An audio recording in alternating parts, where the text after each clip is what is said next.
Jalala sizə işini qaysı imенно momenti, yəni vaxt yakalı?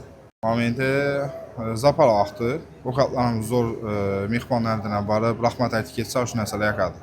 Misal üçün bir mehmanımız gəlib, ovqatımızdan sorasalardan, yenəm zor çıxdı, yenəm bir porsiya bərin deyənlərsə ən yakın momenti var. Zapara vaxtında küç bilən, qayrət bilən həmməmiz birgəlikdə mehmanlarımıza ovqatlarını öz vaxtında yetirib beriş ən yaxın verir mənə. İş jarayoni, yəni mehmonlar bilan gaplashib, ularga xizmat ko'rsatish jarayonida tezlik bilan choydan olib kelib berish bilan zakazdan olib kelish o'sha paytda tezlik jarayon yo'qadi-da. Shuncha vaqt mehmonga xizmat ko'rsatamiz.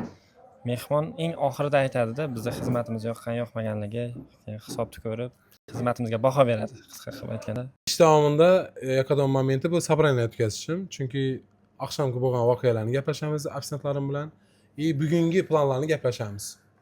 Men uchun eng qiziqarli vaqt ish sabranida bilan.